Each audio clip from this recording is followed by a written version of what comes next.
Okay, welcome to a new lesson on auxiliary verbs, and I'm including modal auxiliary verbs: can, must, might, could, would, should, will. All of those verbs are called modal verbs, but they are a subset of auxiliary verbs. They are a type of auxiliary verb, okay? And if you want to understand what a modal verb is, in my opinion, I would define it as it's a verb where you don't add an S with the he and she form, yeah? I play, he plays. Play is an ordinary verb. I go, he goes. Go is an ordinary verb. But I can, he can. I will, he will. I would, he would. They're all modal verbs, okay? Now, auxiliary verbs like have or has or am, is, are, we use them in tenses, as you have seen many times in the last few classes, but we also use them in questions. Yeah, do you have a brother? The do is an auxiliary verb. Has she got a sister? The has is an auxiliary verb. So in questions we use auxiliary verbs. In negatives, yeah, he didn't go to the beach. Didn't is an auxiliary verb. So in tenses as well, but also in passive. We will do passive in one of the future classes. But if you say something like I kicked the ball, that's active. But if you say the ball was kicked, was is an auxiliary verb, making it passive. Yeah, the ball was kicked by me. So you can see we use auxiliary verbs in almost every sentence that we utter. Yeah, because this covers most sentences.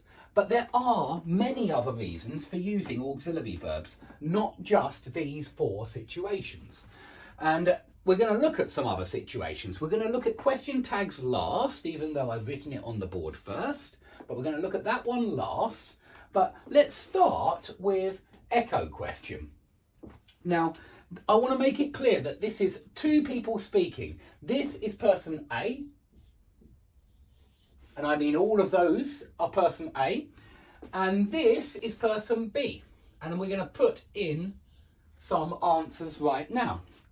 So if somebody says to you, he hasn't spoken to our boss, if you want to check that information, if you want to kind of say, is that the case? Is that true? You just say, hasn't he? Hasn't he? With a question, yeah, it's an echo question. Hasn't he? And notice the auxiliary saves you from saying the rest of the sentence. It's a form of ellipsis, which we're going to talk about down here as well. But we just say, hasn't he? And it means, hasn't he spoken to the boss? Hasn't he spoken to the boss? Hasn't he?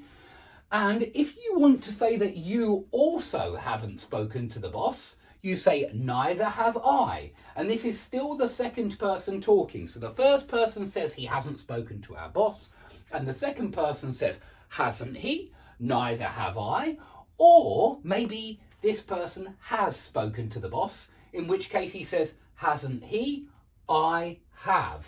And it means I have spoken to the boss. Okay? So that's how we respond to this first sentence. Now we have, again, all of these are two people speaking. We have somebody who says, we have been waiting for ages. Please remember present perfect continuous with these long verbs that take a long time